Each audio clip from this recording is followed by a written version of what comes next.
Good morning, everyone. You're listening to Turtle Island News with Tracey Kennedy, and this is Tuesday, October 20th. This month is just once again flying by like every month has this year, this form of density. I've got my coffee, hope you have too.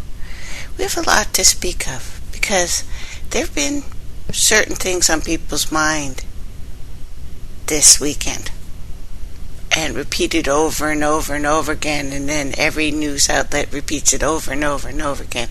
Now, of course, our news outlets, so it's alternative, but it makes me laugh because it repeats the exact same thing. We had an election yesterday, Ontario, across Canada. So Harper's out. It just makes me laugh because, you know, our superheroes that we love so much, it's always red versus blue, so red won this time. We, instead of picking a group that are actually people who would actually do something, we picked the pretty one, and people are jumping up and down and applauding. Oh, look, we got a Trudeau again. Trudeau, who is practically king of Canada because he stayed in so long. So, all I can say is that is my technical opinion on that. So, today's show we're doing a lot of things because we have a synchronistic piece to play for you by Barely Human 11, who is one of my go-to guys for synchronicities between events and television and movies. He is the guy. Now it's going to be showing predictions of 9/11 in the Back to the Future. Even more important is the method used to extract knowledge of things hidden in plain sight from modern film. And there's also a reference to October 15th that had been mentioned quite a bit in the last little while.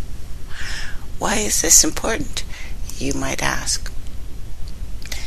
Because you are an electromagnetic field that depends for mind-body health on the harmony of that field.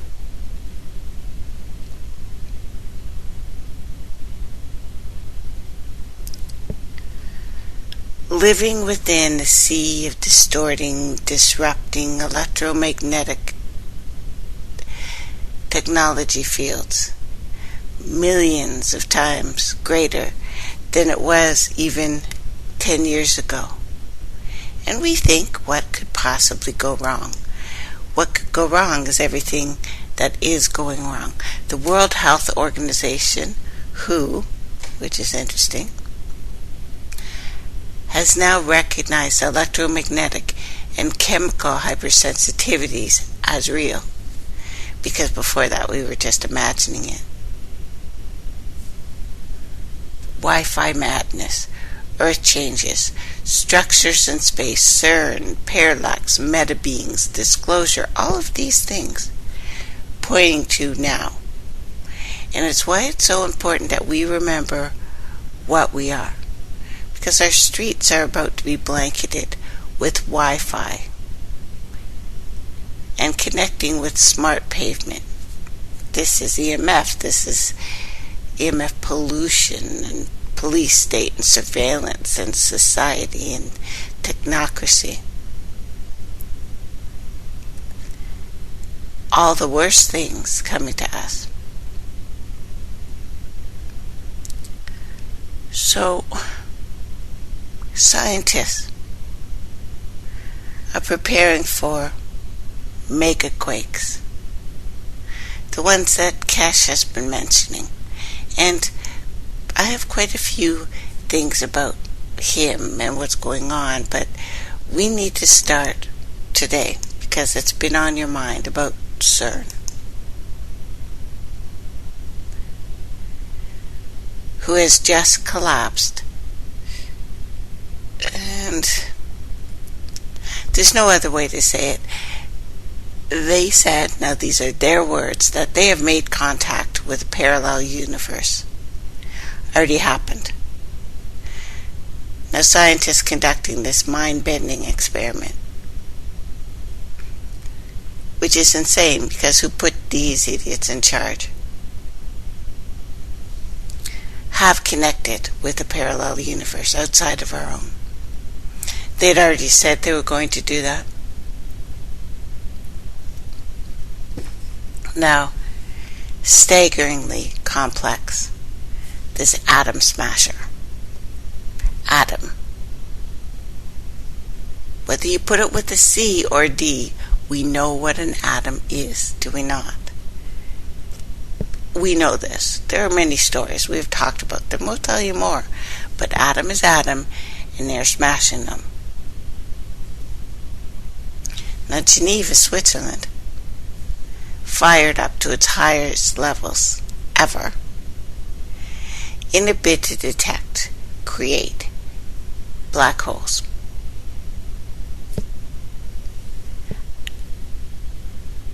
If this is successful, if they've done what they've said they've done, it opens a completely new universe, rewriting not only physics books, but philosophy books as well. It is even possible that gravity from our universe may leak into this parallel universe. Scientists are saying that. Or we could have a leak from there to here. The reason why I'm telling you about leaks is because we're going into what it does physically, because we're a little bit leaky. Don't worry, it'll make sense. Not at first, eventually. Hang on. So the experiment is sure to inflame alarmist critics, of course, like myself, many of whom warned about the high-energy particle collider and that it would spell the end of our universe with the creation of a black hole of its own. So far, Geneva remains intact, perhaps comfortably outside the event horizon, maybe.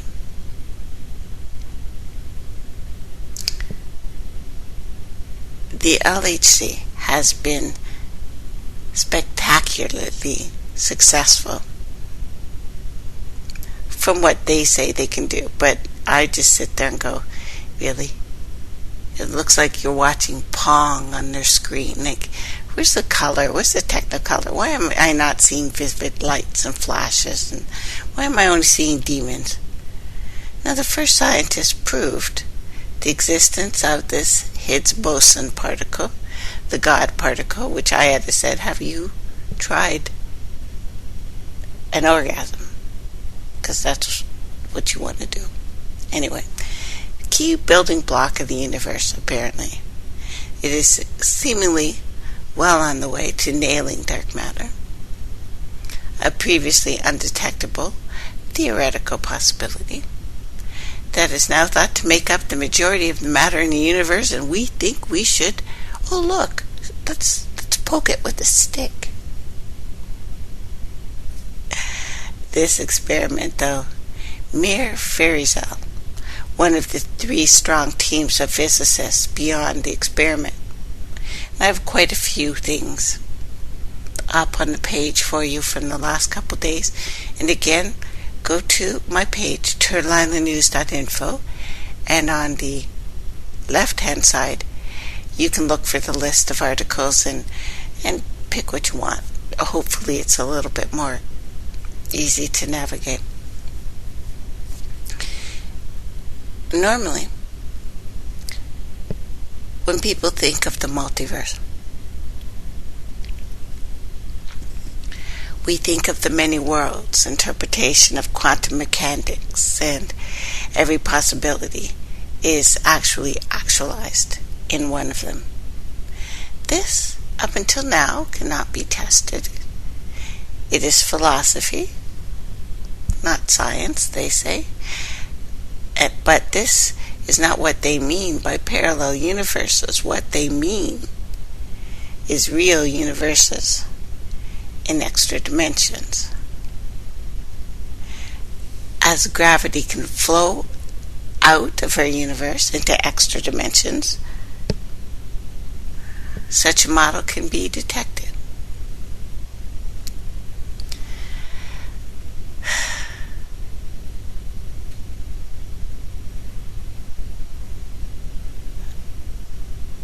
So, firing up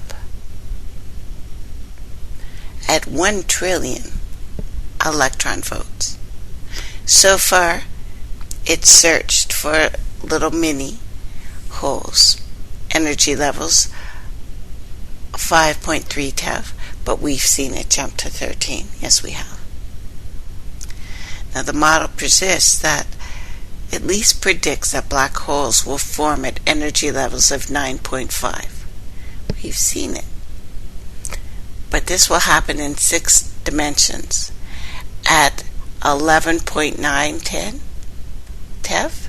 Yeah, 11.9. So again, 9/11 messed with. In 10 dimensions. There's a reason these numbers keep coming up for us, don't you think? Over and over and over again. Not only,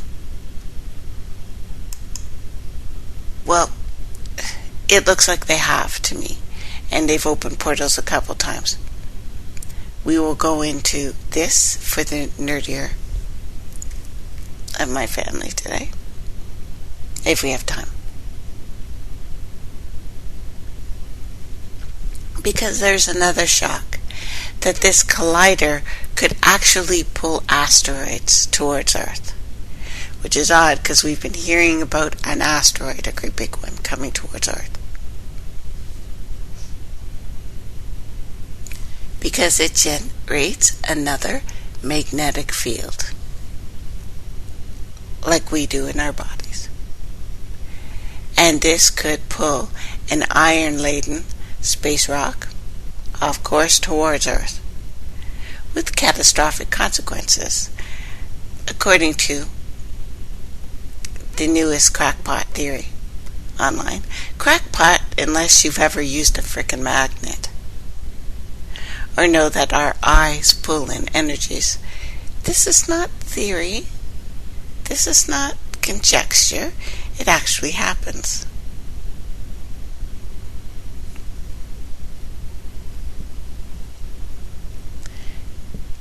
Pretty soon they're going to come out and say, we're not quite sure. People breathe in and out. Why do they do it? It's so weird. So it's accepted by scientists that the HLC could cause a tiny rip in time and space. But there has been a suggestion that it could actually devour the Earth or affect a movement of an asteroid in space. Yeah, I used that word, devour, and various YouTube channels, of course, predict that the HLC is about to unleash hellfire and destruction on the world, possibly while magnetically summoning a demon or a big whacking great asteroid to destroy the America's East Coast specifically. This has not deterred Nostradamus style predictors either. One blogger suggested that HLC was much more sinister, stating CERN logo is 666, sign of the beast, in a circle, which it actually is. CERN collider looks much like an all-seeing eye, or a stargazer we see so much of. In a video, a YouTube channel, Paranormal Crucible, said, "We hear a lot of talk about CERN and portals and asteroids lately. CERN is creating a portal in space in anticipation for this event. They are creating rumors of an asteroid strike. When they are not sure of the implications, when CERN removes the veil, Bet, above, and Bell, what might come out of that portal? There's been so much speculation over CERN from me in general. Drawing things. I haven't gone asteroid-y, I've gone more, oh look, it's a demon in their picture. But Yahoo.com cited it as one of the craziest conspiracy theories of all time. The article said, it seems that a Christian conspiracy theories haven't forgotten a machine for finding God and his particle, now predict it's going to bring about doomsday. Various YouTubers predict the collider is about to unleash hellfire. But when you see it spikes and notice there are events happening, like the pentaquark and the first wormhole created, and it made things invisible, and the blood moon in Utah, Mormons building bunkers and stockpiling food amidst earthquake fears, and blood moons, and now trumpet noises and skies above the world, and a strange portal opening up and showing. Do you guys remember that city in the sky? Well, people are seeing it all over the world now. I have pictures. They're pretty cool. What does this all mean? What does it all mean now that we have the Death Star actually approaching us? Oh yes. Scientists have discovered now, there's all weekend, we've been on and on about this one. But to me, this is the Death Star. Because, it's perfect with what's coming out before Christmas. In the far-flung corner of our galaxy, galactic researchers have discovered a strange star that they cannot seem to explain. They have speculated that could have been hidden by a megastructure created by aliens, and the star called KIC 8462852 is approximately 1,480 light years. I love that number. From Earth. Was discovered by the Kepler telescope 2009. We've mentioned it before. But they are unable to explain why there have been unpredictable fluctuations in the amount of light it emits, and the speed it is traveling, and the direction it is heading. A postdoctorate at Yale University said, "We have never seen anything like this star." Some of the team suggested that it could be an alien-made structure that is obscuring the star. In the original Star Wars film, the evil empire created two massive spherical space stations that were as big as the moon. In our universe, one theoretical method of harnessing the power of an entire star is called the Dyson sphere. Theoretical physicist Freeman Dyson proposed this concept 1960. A cluster of satellites, shell, or spacecraft found around a star to drain its energy. Now, after the team ruled out all possible causes they could deduce, some moved to an alien Dyson spheres theory. Looking at this thing. Jason Wright, a Penn State astronomer, said, aliens. Yeah, he said the magic word. Should always be very last hypothesis you should consider. But this looked like something you would expect an alien civilization to build. Although if a Dyson sphere did exist, scientists would expect it to emit large amounts of infrared radiation.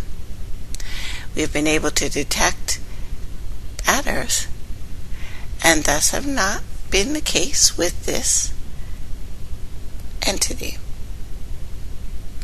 The star dipped its light as low as 20% of the brightest for 5 and 80 days. Interesting how he put it. One explanation ruled out a recent asteroid collision or comet collision.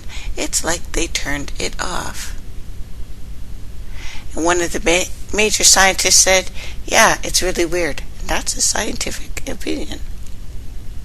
We thought it might be bad data or movement in the spacecraft. Checked everything, and everything checked out. This conclusion is the comet probably might have been sort of involved.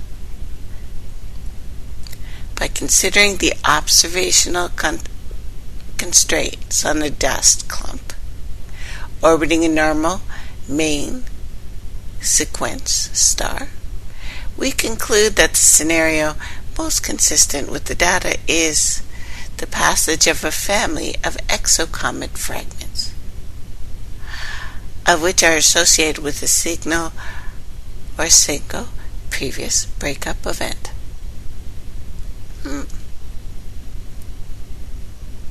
But many others prefer a far more interesting theory.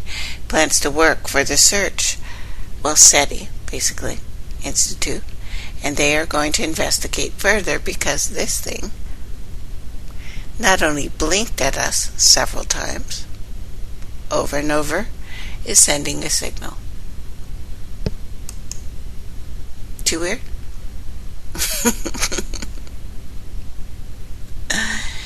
Death Star. And you would think, of course, you're not going to say it's aliens. We might say it's aliens. They're definitely going to say no. It's alien-esque.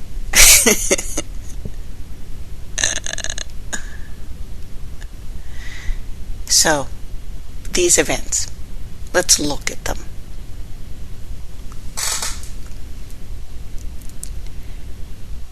A summary here of dimensions and expanses encountered by many who experience things outside the body.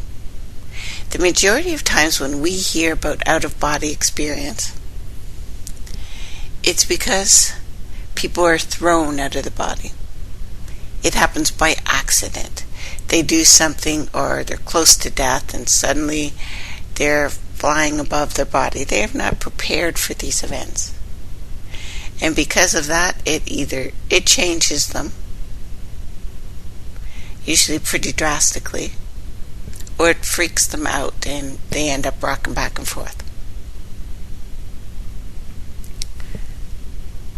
There is a general misconception about out-of-body experiences, and this is mostly due to the fact that those who have them have a tendency to have no prior knowledge or application in metaphysics or adapthood, if you will. So here's an idea of the general landscape from Earth prime inward, because that's where we're looking. We should be looking inward, not outward. But all of these things happening directly relate to both. There are layers to our bodies, plural, in this reality. These layers or bodies are synonymous with vehicles or vessels that you can travel different spaces and planes with. Experiences related to the physical things that you see directly in the 3D reality are due to the use of the vehicle that is closest to this world. You are, in most cases, using the 4D body, if you may. You, in most cases, using that 4D body. In these experiences, people generally witness their physical self as they come out of the body. They also obtain a bird's eye view If you are able to maintain this space, you will also notice you have the ability to see through objects, walls. In addition, you also have the ability to see signatures, or things that have been done in that same space that you inhabit. These things play over and over and over again like a record. And you get this in any kind of event. You go in a room, you sense its atmosphere. That's what this is. A place that has seen violence has this energetic signature. That's what that is. It's the same thing.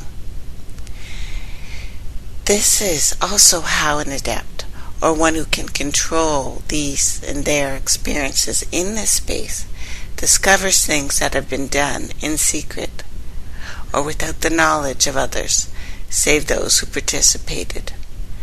The next space is wholly lighted and filled with light and filled with shapes.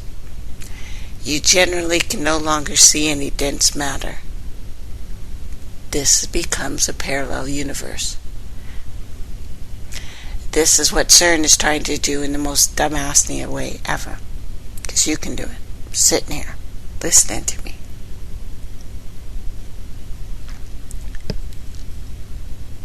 You see lights. You see geometric shapes. Each energetic form, either organic or inorganic, what they really correspond to. This is known as a realm of truth, because it is impossible to cloak anything in the shroud of misperception or deception there. And generally, you find only the builders and the macrobes on this plane. Now, macrobes can be described as vast states of consciousness that are more familiar with the merging with numerous forms in order to maintain their hyper-sentience.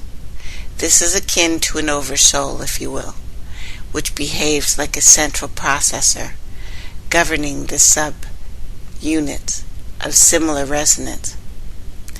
Beyond this space is the onset of pure energy. We are going through the portals. We are breaking through the dimensions. You're flying with me right now. Now, few perceptions and senses can survive beyond this point, as there is an overwhelming sense to join, to merge in oneness. In this state, there is a complete loss of identity, as in the I am Tracey, I live on earth, I have a son, I have a radio station, I live in Guelph. Now, many adepts call this the danger zone, as it is actually where people literally lose their minds.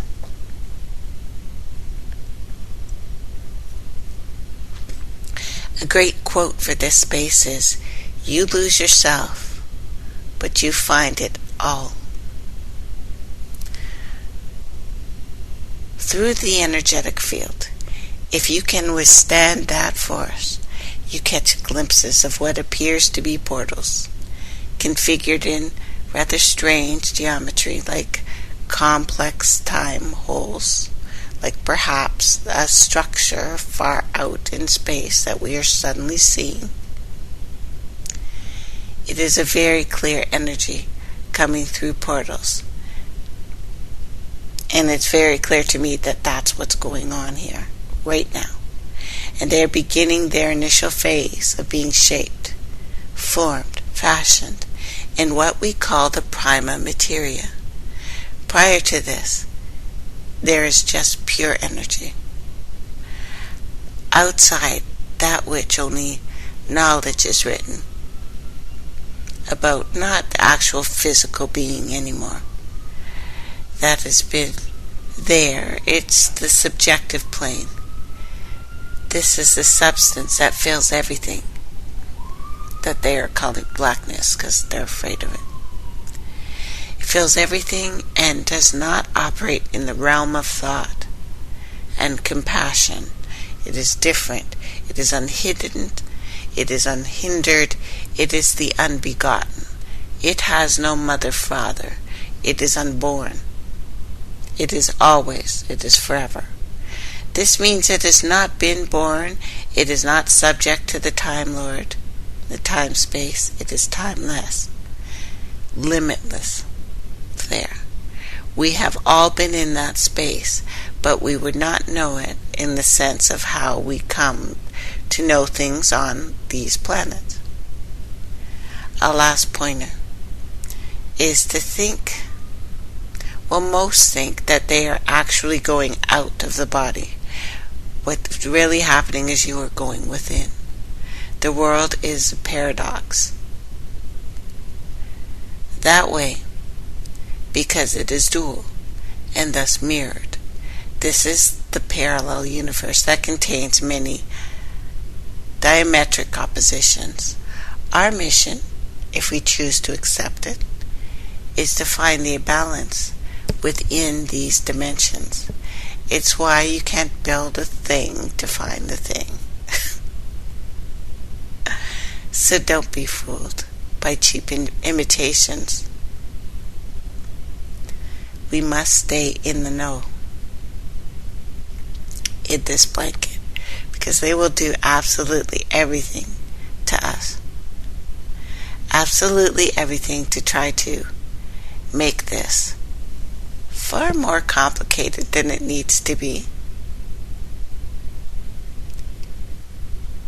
They are silly with their interpretations of things.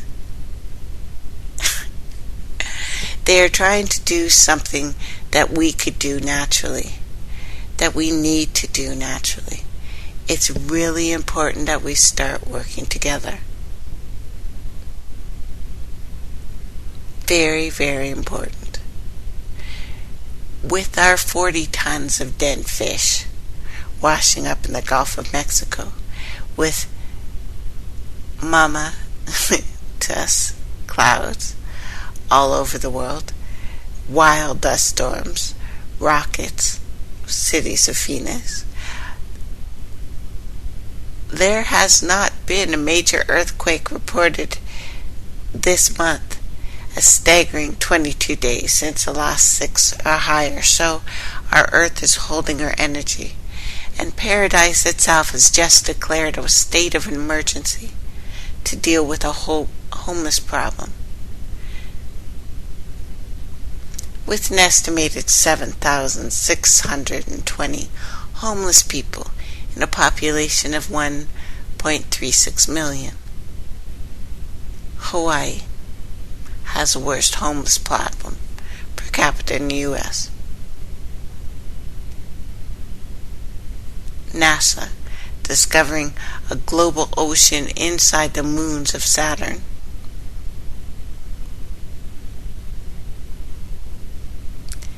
And strange, scary, perhaps, the internet itself. Because remember, microcosm, macrocosm, all of these things are the same thing. It is all about us. The internet is thought of as an amorphous entity. It is alive. It enables file sharing of all kinds, whether it be photos over Facebook or via files via Dropbox across the world in a somewhat haphazard fashion. You might think popular perception of the internet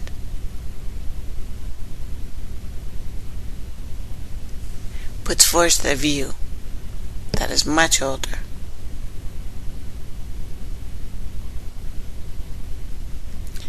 This web is a network that has a definite yet dynamic structure.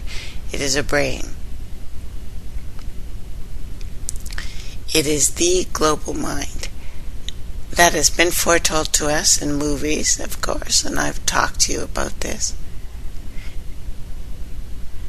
This also has a structure, 3 separate layers, much like we do, of operation: a physical layer, a data layer, and a control layer. The physical layer is comprised of satellites and cables. The data layer involves the flow of information. The control layer determines the routes by which that data travels throughout the world. It is how we're made. The function and the functional unit of the internet is any device, computer, if you will, that has an IP address, our physical bodies. Data routing is orchestrated by blocks of IP addresses. So we expand out such prefixes which specify a range of IP addresses. Anonymous systems, ASNs, are composed of one or more prefix. Internet traffic movement is governed by the Border Gateway Protocol, BGP. This is a single protocol that governs the flow of information across 50,000 ASNs that make up the entirety of the internet. This is the global mind. The global routing system can be, and already has been, manipulated by various parties to orchestrate cyber attacks. 2013, for example, Belarus incumbent redirected the internet traffic of all institutions in several countries, including the US. These were man-in-the-middle attacks, whereby data is interpreted, analyzed, intercepted, delivered back to its intended destination. This mechanism makes it very difficult to detect such attacks. It is how we're being manipulated. And they admit that they're doing this. They're no longer afraid of it. We are being manipulated.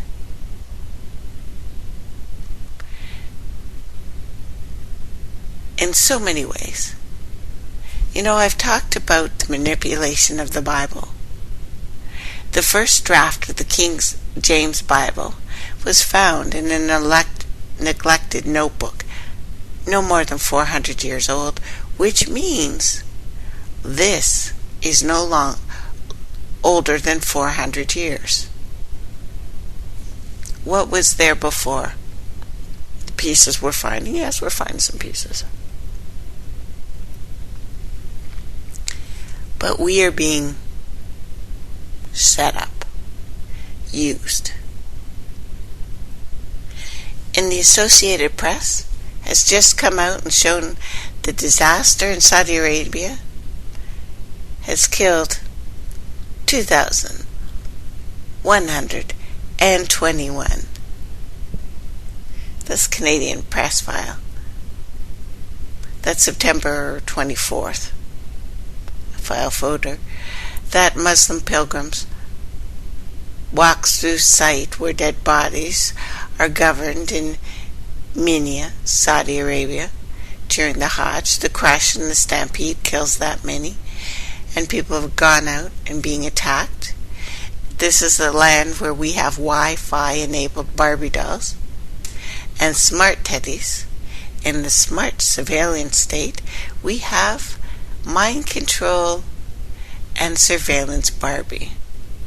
NATO has sent troops to protect ISIS from Russia, who is handling that situation. We have a shroud of Turin.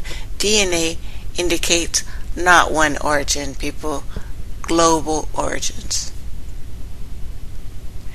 And we have the craziest stuff ever coming out. We're going to have to do another full zombie attack show because somebody just face bit again.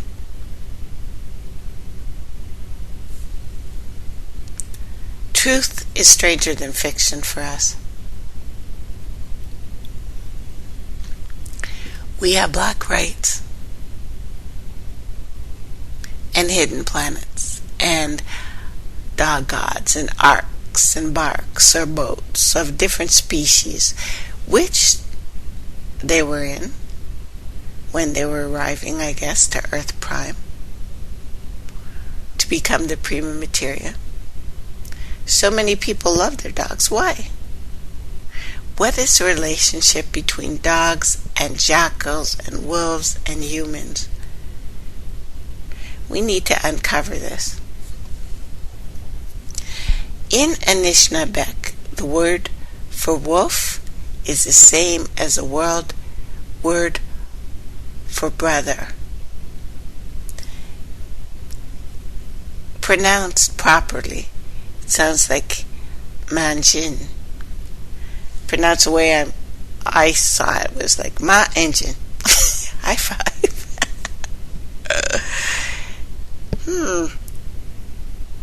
2 + 2 = 4, my people. And it's easy to see what's taking place here. This Cohen, this Cain, this Canaan, this Cain, this Conan, this CNN, this God, this dog head. 2 dog laughed at that. That's really the word. Do not get on the ark. Do not get on the boat. It's never worked for us. It never will.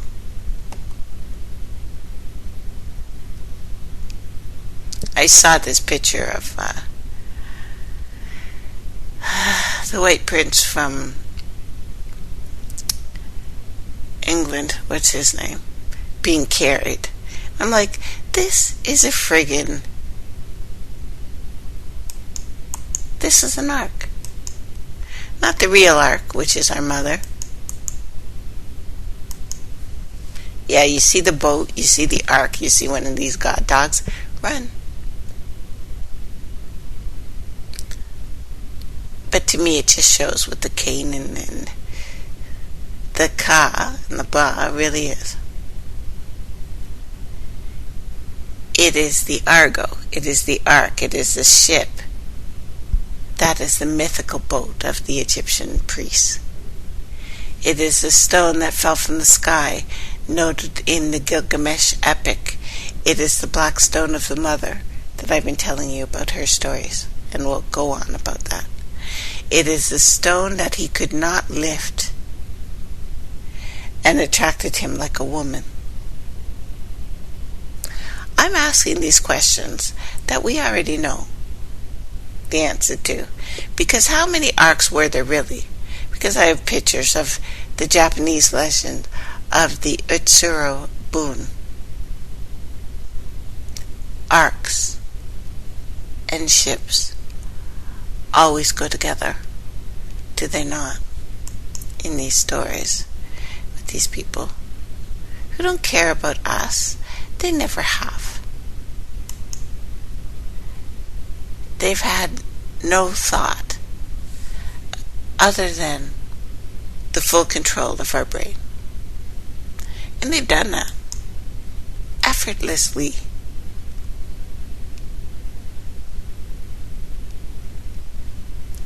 No matter how many animals are coming up, smarter and smarter. And the strange skies and the strange waters, we cannot go without speaking of these certain things. The experiment that I told you about before, happening to all of us right now. Because climate engineers' forecasts are saying it's mostly cloudy. A newly produced map reveals the most recent NASA forecast for planet Earth as mostly cloudy. That alone is a call signal. It's about the lies. And I think I'm going to play that little piece for you after we get back. I don't want to have to clip it. This composite image,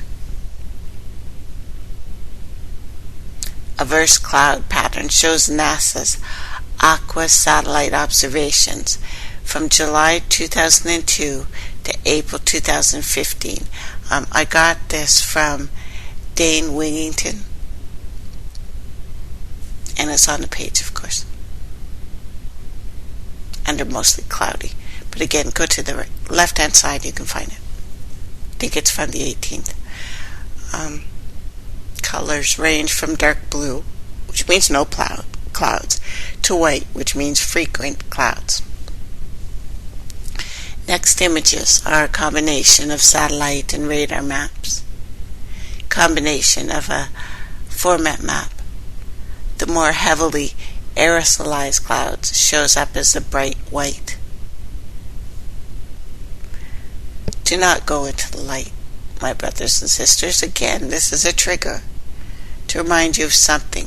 What is happening outside is happening inside. It's to blot out the sky as much as possible for stated purposes of, well, global warming, yes, but global warming migration. But even NASA admits that aircraft clouds are making global warming worse overall, not better. Scientific American published study states geoengineering will turn the skies white. Whether there is moisture, there will generally be the most consistent and heaviest spraying.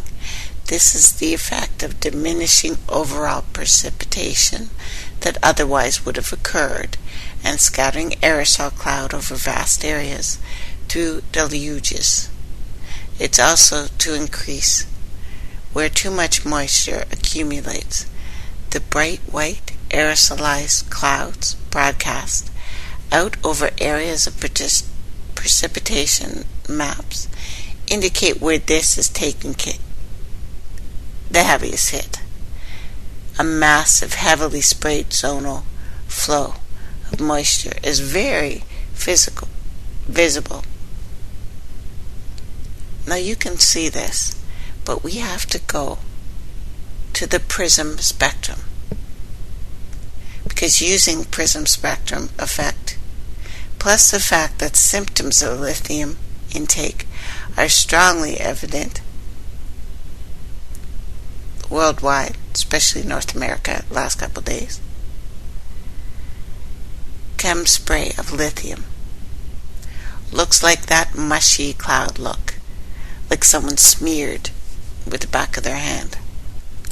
Now in January 2015,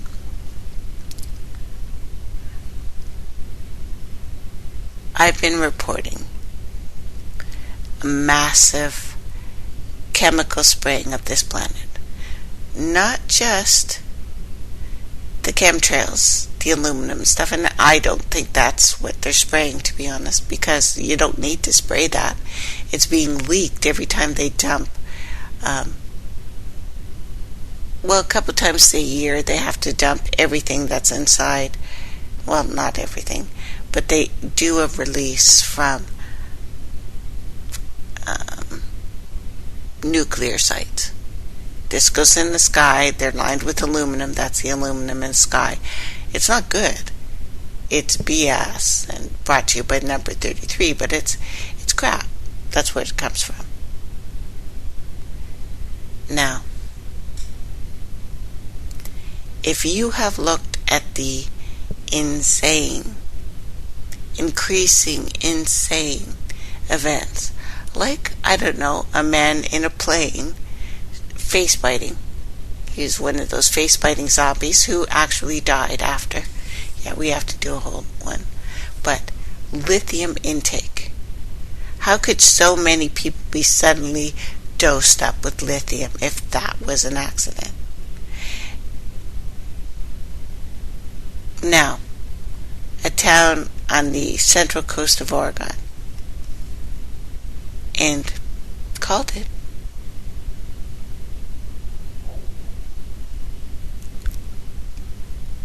That being said, we can deduce that Oregon is being targeted.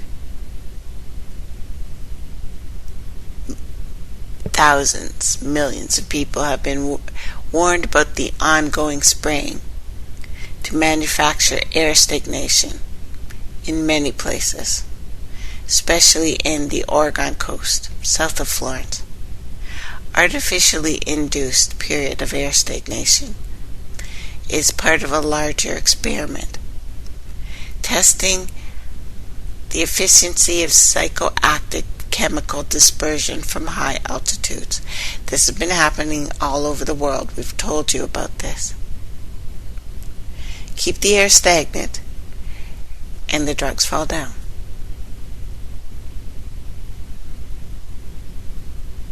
Lithium is a primary substance being dispersed and giving the psychoactive and social nature of these tests. It's not an accident. Throughout a region, gathering massive amounts of data regarding the test population's behavioral traits like customer habits and political engagement levels and awareness of geoengineering programs, I urge you to inform your friends and your peers of this fact. These dispersal plumes containing lithium and other psychoactive compounds. The areas targeted, specifically as of May 1st, are inland valleys, coastal towns of Florence. Over 2 months after that, additional spraying operations were conducted to increase the targeting areas in Portland. Both of these events have been stated by an employee of the weather data collection company and by proxy subcontractor for the National Weather Service in Central Oregon. This data, has been collected for 3 years. The spraying operation has been 3 years in total.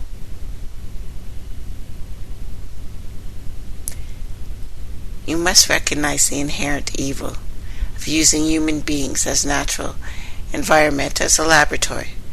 Ethical considerations have been completely discarded. They don't care. What they're testing, without any compunction, these experiments, these people, these beings, these entities are capable of killing subjects with the side effects or doing the lethal dose experiment. So here are the facts.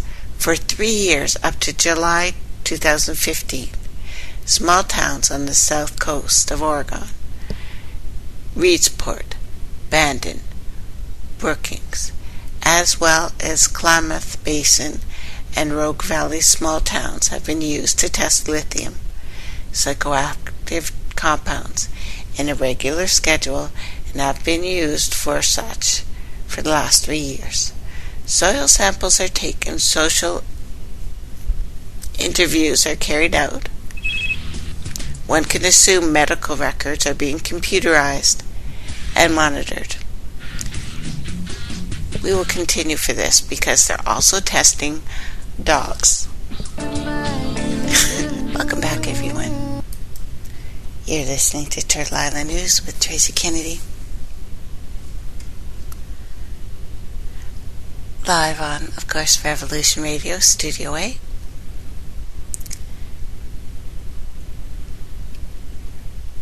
The next part, and of course I have a link to the lithium and orgone stuff that we've talked about, so you can go more into detail. All of these things, which we have a tendency to, we are told to be looking outside and look at other things, but we need to look at ourselves, because I think they're going to come out with full-blown disclosure. Disclosure of what, you might ask?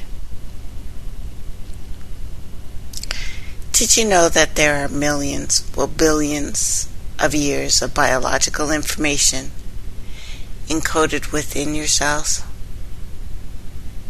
that depending on what you do or do not eat, the information is activated or remains latent. It is a biological fact that in the distant past is embedded within the present. No one could miss this. If you look deeply into the palm of your hand, you will see your parents and all the generations of your ancestors, of them alive in this very moment. Each is present in your body. You are the continuum of each of these people. In fact,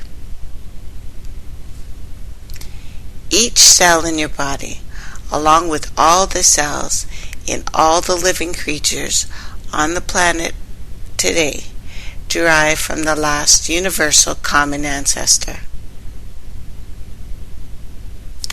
Luca, estimated to have lived some 3.5 to 3.8 billion years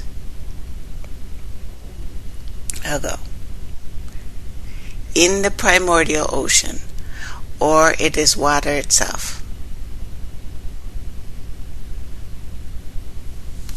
While this may strike you as an unusual concept, anyone who's ever looked at it looks at there being one ancestor.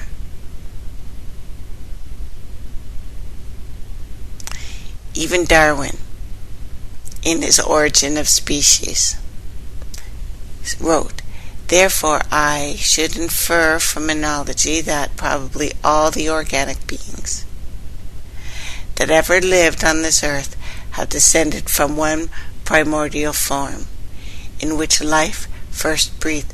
This is still the story I told you about. The exact same story of the dimensions that we're going about.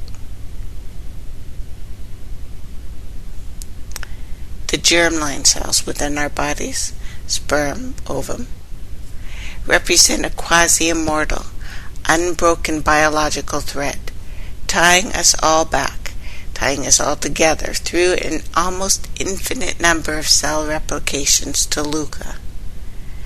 These germline cells represent, against all odds, the resilience of a biological system to persist through a pretty incredible, vast amount of time.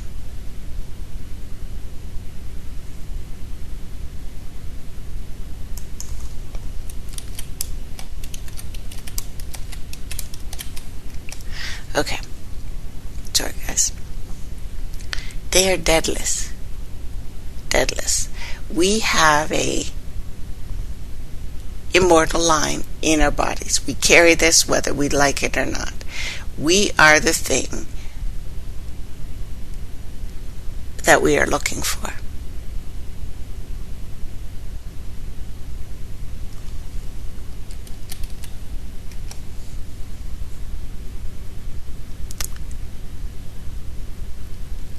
No matter what machine they make, the only way to get back to the first is through looking inside. Now, the real reptilian and alien entity disclosure coming up is about this, is about what we are. Something passed down from generation to generation for billions of years without interruption, that will continue to be passed forever within the successful conceived progeny of all the species inhabiting this earth. So, biological entities are unique insofar as they inhabit the present while containing themselves within themselves information stretching back the distant past to approach geologic timescales. We need to look at the microbial basis for your human entity. before we delve into nutrition as a form of microbial time travel, because that's what we're looking at here. We must first provide a context for this by taking a brief look of how our species' self-determination and self-definition has been completely transformed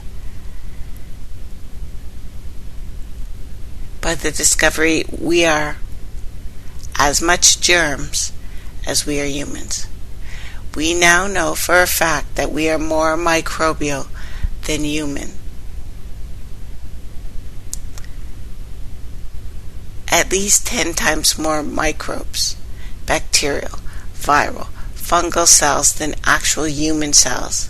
We are more accurately, at least on a biological term, a meta-organism. We are more that than a hermetically sealed off body isolated from an outside life.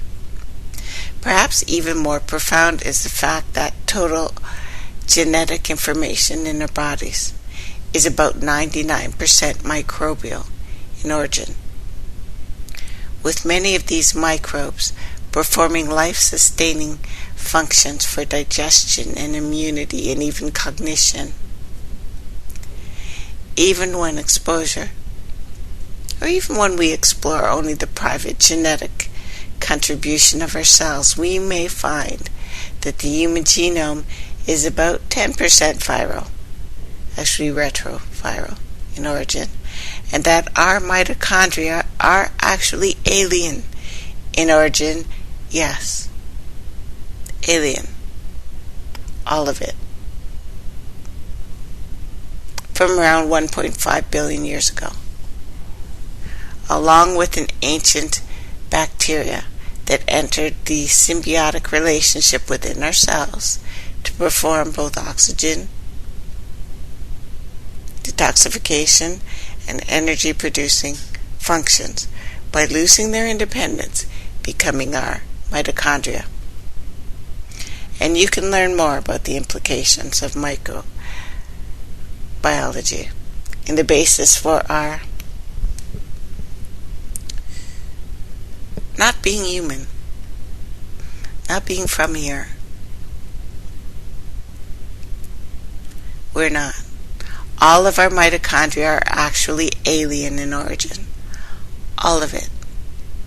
We came from outer space. There's no way around it. And there was a time when I look at the pictures of, that creepy white guy in that movie Prometheus, because it kind of made the hairs on my back stand up, back of my neck, with the words, "There are those that believe that life here began out there." Far across the universe with tribes of humans, this snippet, the opening narration of 1978 Battlestar Galactica, establishes right off the bat that the humans you're seeing on the show are also aliens. Some of the earliest promotional material for Star Wars also presented extraterrestrial humans by challenging viewers to imagine that somewhere in space this is all happening right now.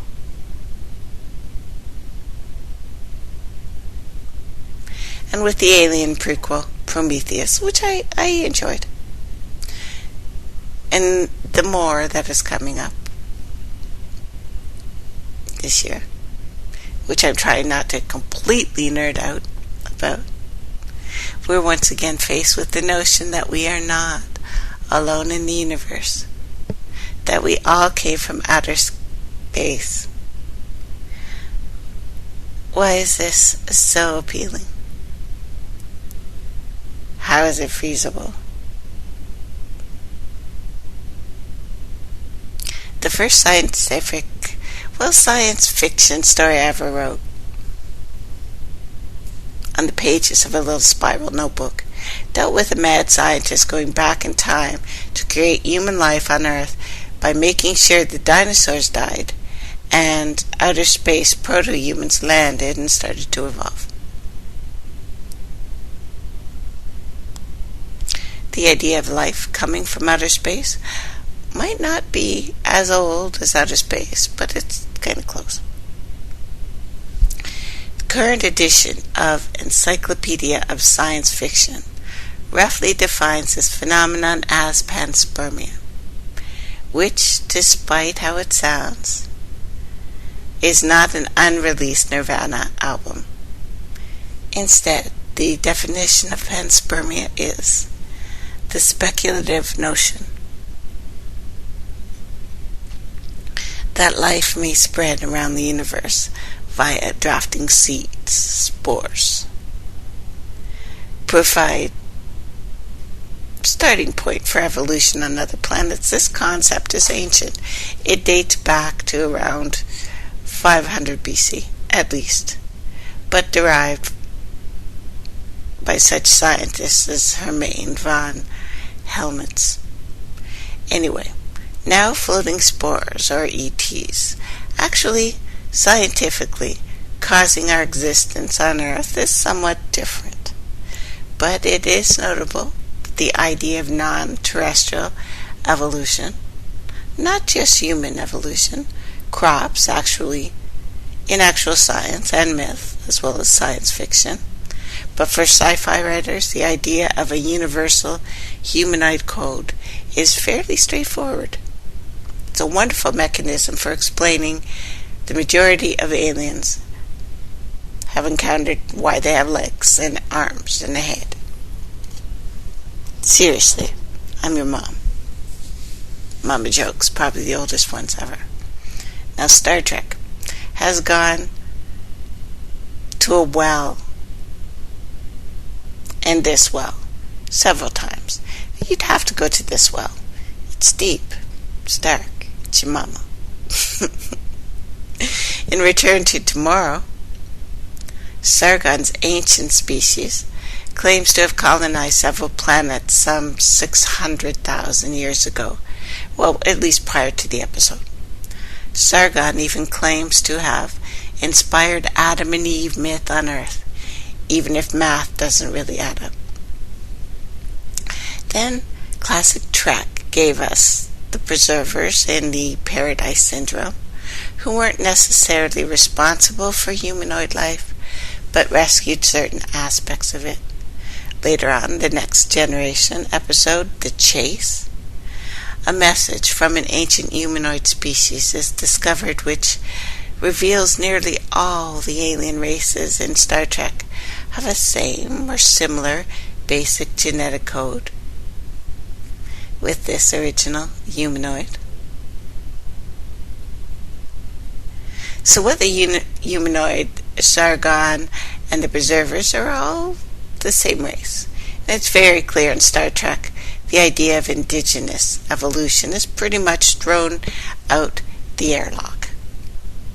While old Battlestar Galactica is vaguish about its connections between the 12 colonies in Earth, but there must be 12. And the infamous 13th colony, of course, because of gematria and all Haley science. But contemporary Battlestar Galactica outright claims human beings are actually descended from a combination of Cobalt-descended humans and organic Cylons. Hilo and Sharon's human Cylon baby, Hera, remember that one? Was supposedly mitochondrial Eve. October 2010, Wire ran a great excerpt from a book called The Science of Battlestar Galactica that addresses the differences between our most recent common ancestor, Luca, and mitochondrial Eve. From that text, I will quote, "It's important to emphasize that mitochondria Eve and her contemporaries had offspring. Those offspring had other offspring. And throughout the subsequent generations, for one reason or another, lineages of Eve's contemporaries all died. all of the women alive then. In our case, that remains the entire female population of Galactica and the fleet. Only one offspring alive today. Her name is Hera Agathon. It does not necessarily mean Hera is our most common ancestor. Hera populated Earth solely through her daughters.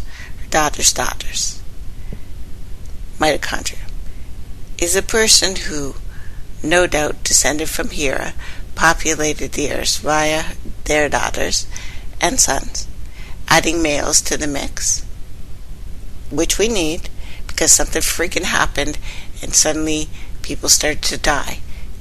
In come the boys, which we love. We'll talk about the boys again, because people are saying that I'm not talking about the boys and I hate the boys. I love the boys. I just don't understand the little slit part in their underpants, and I am never going to ask that, because I can't do it. Okay, so in fact, most researchers today feel there was a common ancestor 5,000 years ago on the Earth. But DNA-wise, it's got to be in the ocean. It's got to be from that split that's ripping itself apart in Africa right now.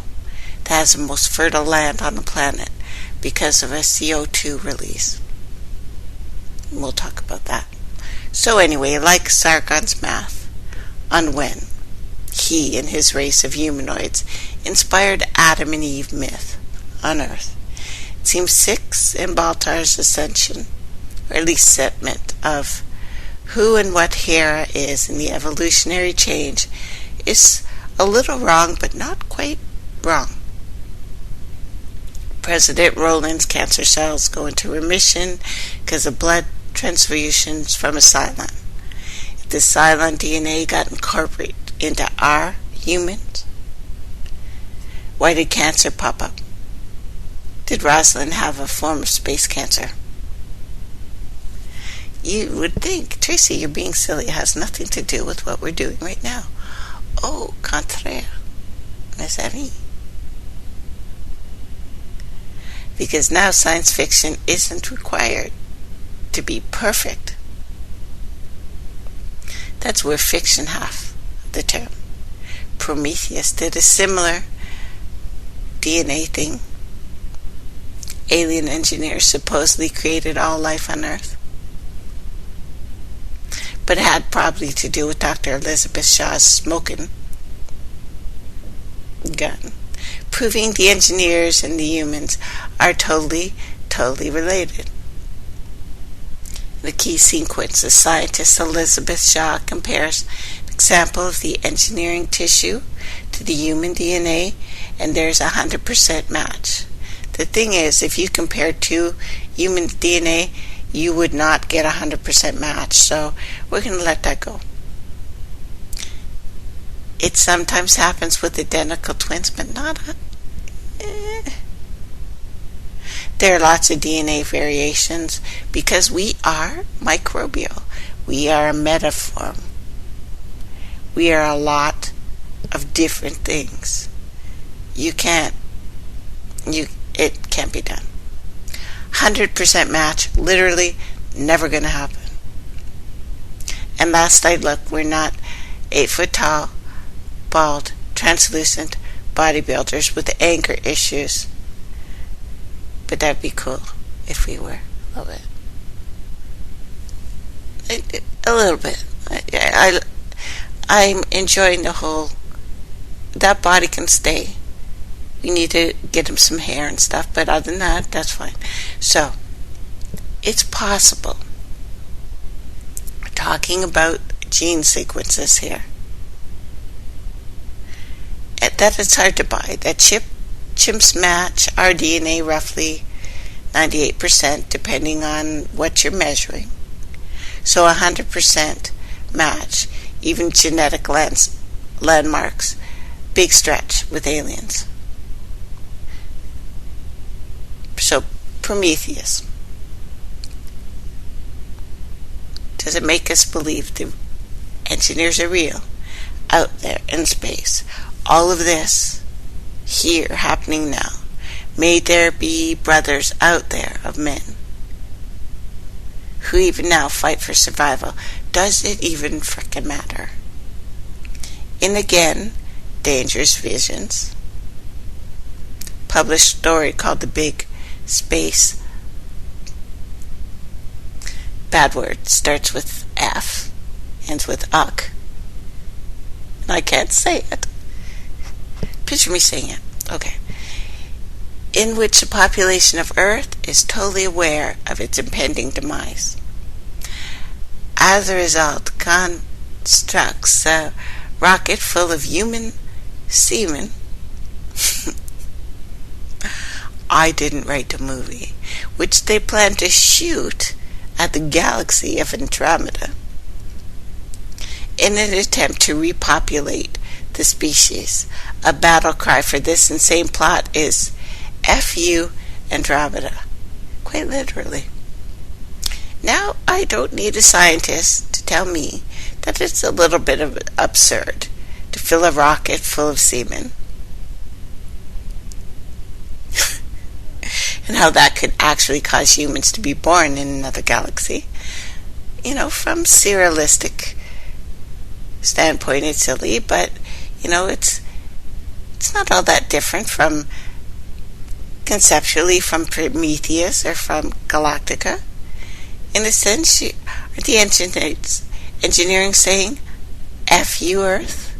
The people of Cobalt saying, F you Caprica?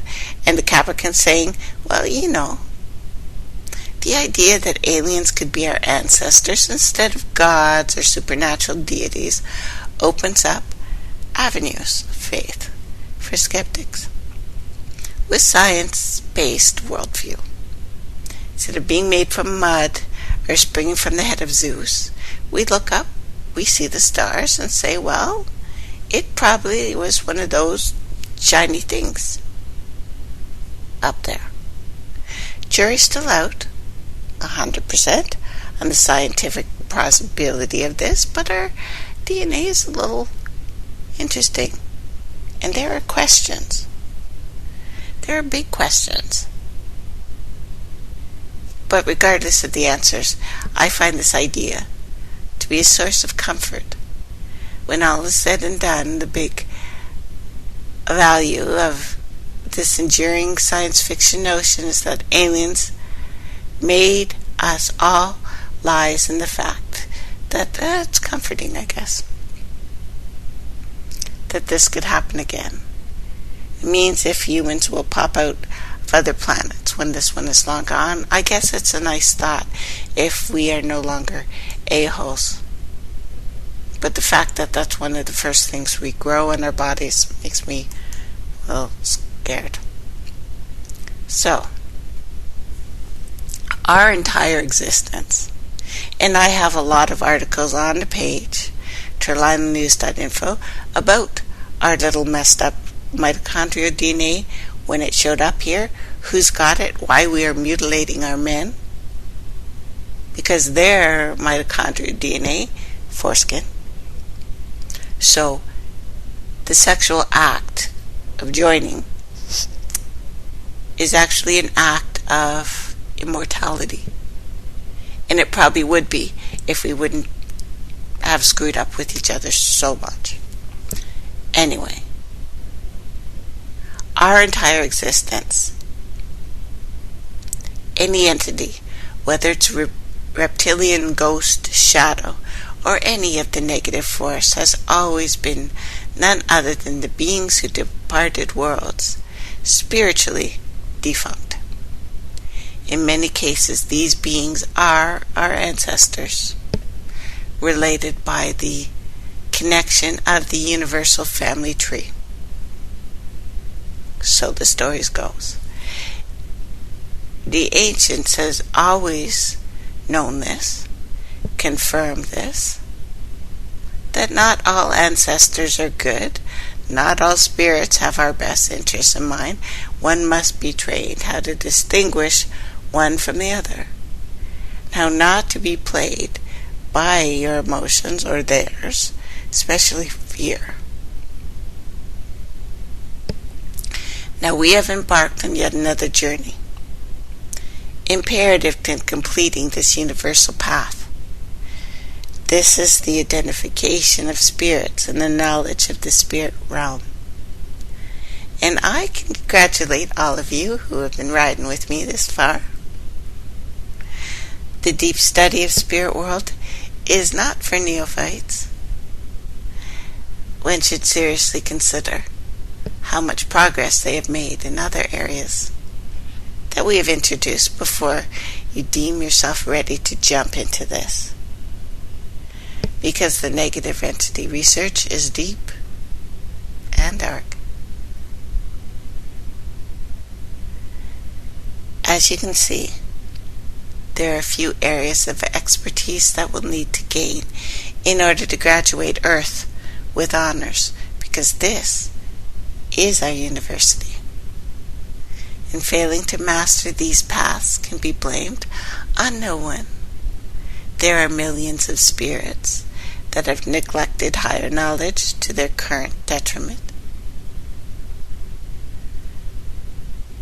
This type of wisdom has been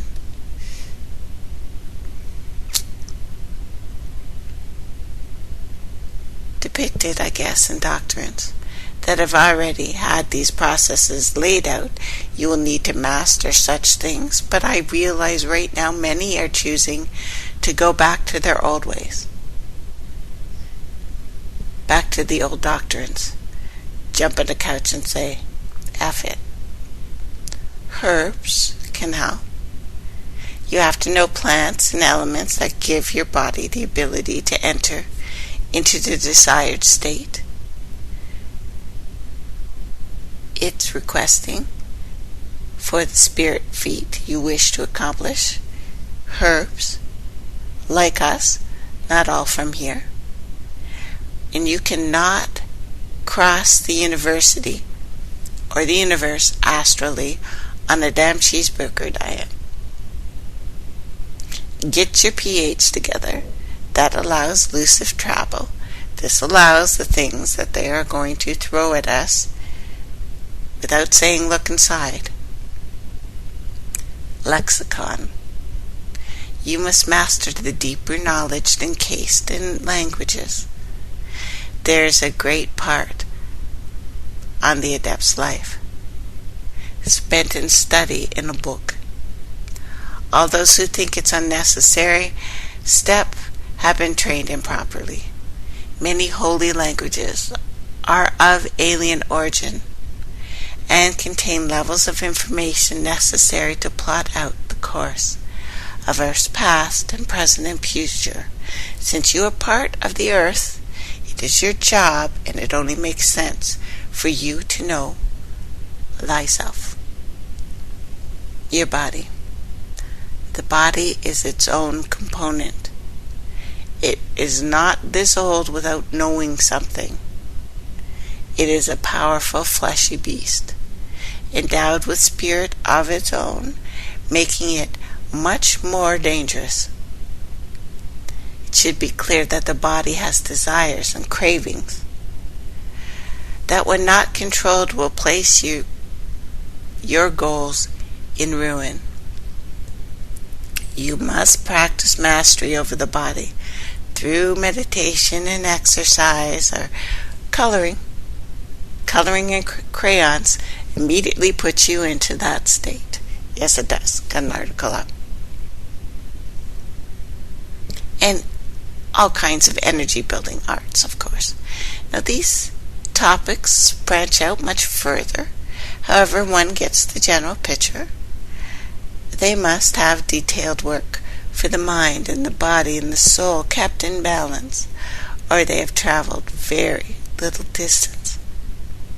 So in effect, this part of our studies is for those who aspire to reveal yourself and others, and to escape from the control of beings that have never or seldom been identified. To do this, you will need a few dossiers. The names, the identification of sea spirits and entities, which we will go into. Many came from the Mars sea. I will say it now for the record. All of what we are experiencing from spiritual cabals such as Masons and Rosicrucians and Jesuits and the Illuminati is nothing new. In fact, throughout history, such factions have always existed as they roll under one main cult. The cult of the lower dimensions, which corresponds to a gang, a band, a group of beings that generally carry out at least one sign of the zodiac as their symbol, i.e. the cult of the dog, Sirius, the cult of the dragon, the serpent brotherhood, the cult of the goat, or the horn god's ram, Baphomet, Cain. The 7 positive and 7 negative planes of existence. And I have a drawing. In the planes of hell, there's always 7. I will allow you to understand an important part of how it works. The basic diagram of the planes. And we are sandwiched between 2 realities, a higher realm and a lower realm. Both realms seek to influence us, to ultimately sync with their frequency. This is done in the form of choices and desires and inspirations and motivations. In the lower levels, there are actual beings used to cause these states to come about within beings in realms they have access to and have not entirely taken over. This is why amateurs opening portals to lower dimensions, like those idiots who have found the moronic field, well, the ones who open portals to lower dimensions have left Earth vulnerable to certain types of beings long ago. These passages are like weakly guarded back doors to our world. Their guardians are the person who opened them, many of whom flee when something comes out of the portal. Of course, there are people who are assigned to closing the gates eventually, but it is a known problem. These beings in the lower realms are departed souls that have served and worshipped the gods of their plane, or wherever they have been consigned to. They are now servants of the gods that they have been begging for all their lives. They beg for this. Make sure you don't.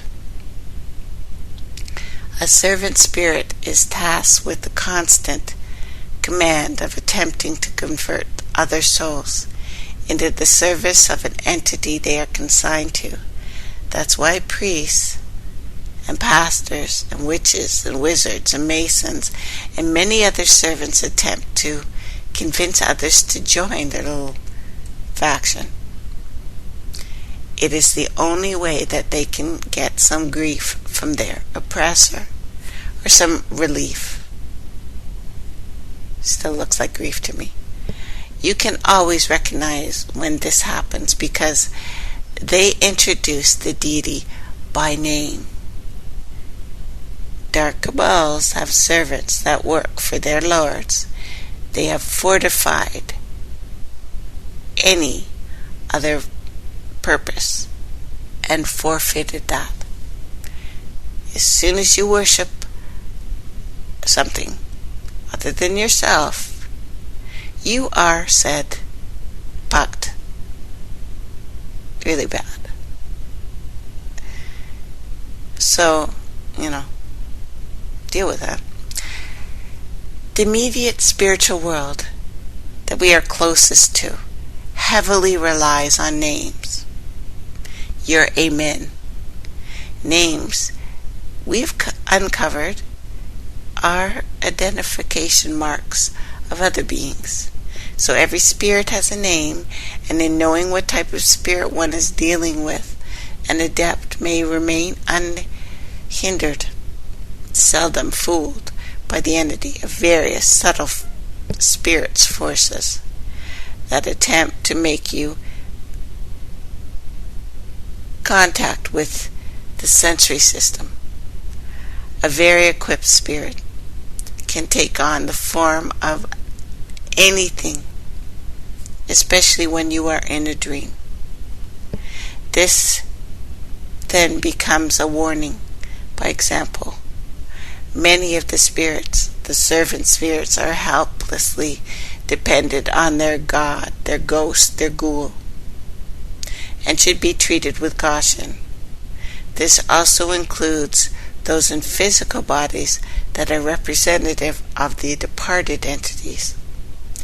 It is known that on lower realms, the spirits do not understand things the way we do, having lost the ability when descending. Thus, they seldom respond to kindness, as it is foreign to them, due to their condition. This is also why the sorcerer must constantly curse at a spirit and hurl threats to get the spirits to obey.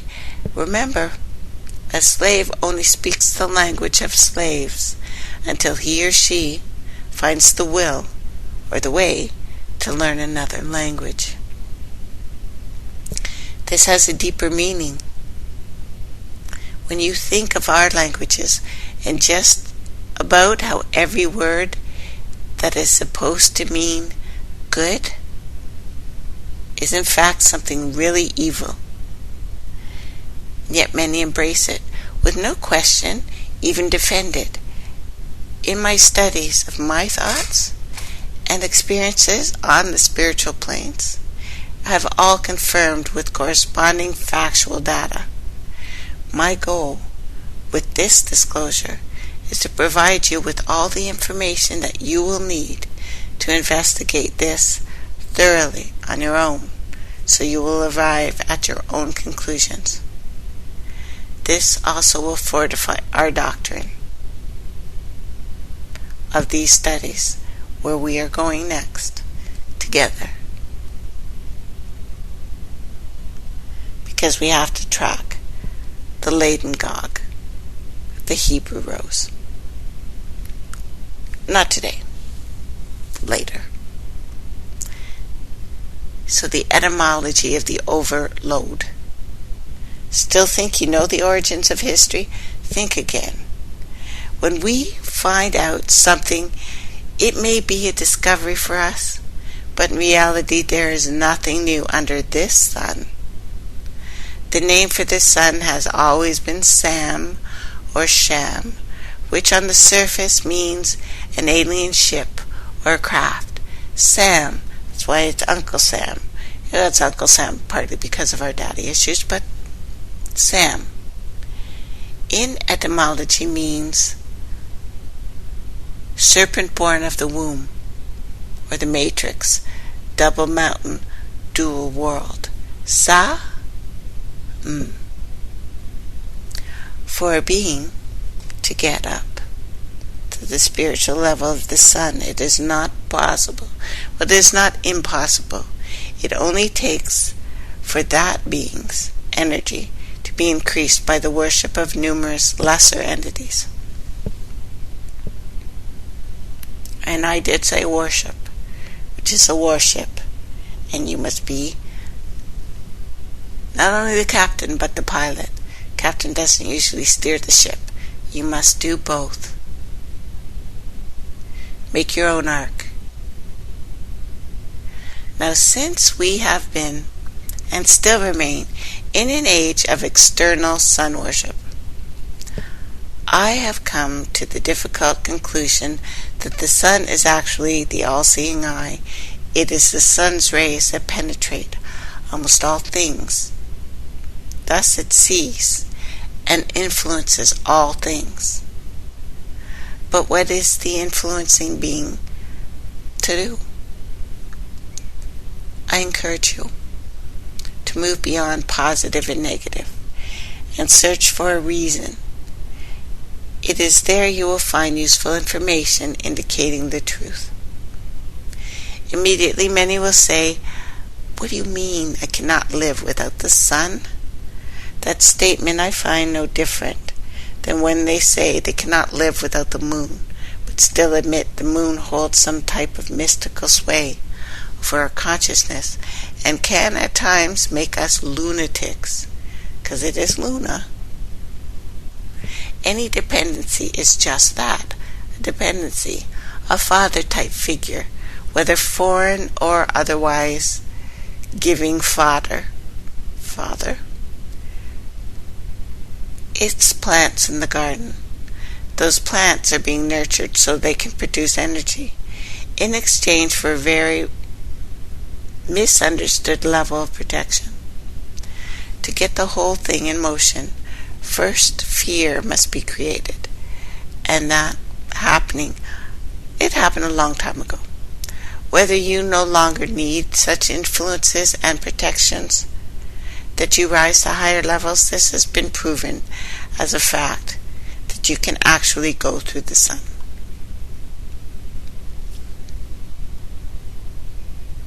I do not subscribe to every detail of a chart I put up for you for this, especially in some of the terminology being used. That's why I won't go into it, but just helpful for a way for you to understand. Not over, not under. It needs to come inside. The fact that you are dependent on something, it has become your master by default. So there becomes no mystery as to why a great deal of ancients looked at the sun and the moon as master, teacher, God, mother, father. They immediately connect its origins with the serpent, because the ancients already knew but the energy game being played here on earth, coordinated by larger celestial bodies, many of whom were from various serpentine constellations. Some will immediately think of sun gazing and all the other useful things that can be done with the sun. But they should understand one basic principle, that its rotations around the sun and the photon energy that aids you when you are liberated from the cycles of birth and death and reincarnation. You are in fact on a plane that is positioned above the sun. Not to mention there has to be nourishing energies such as the orgone, the magnetic, the electric, etc. to make something grow. But we have to admit, we know so little about what kinds of beings we would be if we were nourished by those forces instead of the bugs. And since we know how the sun and the planets are truly positioned internally in your body, this simply means rising to a higher state of consciousness. Many say the sun chakra is actually the third eye. This means rising above that. Then you are actually out of body. Or deeper inside is a portal to go in. Or out of the influences of the chakras. This means an emancipation from the entire construct. This comes permanently when you have mastered the mind, body, soul, the three. As you may find yourself an entirely different substance that cannot conform to the system you are currently using. Much of this may seem difficult to at least accept at first, and that is only because the ability to focus on many known things at once to draw a conclusion is a gift now.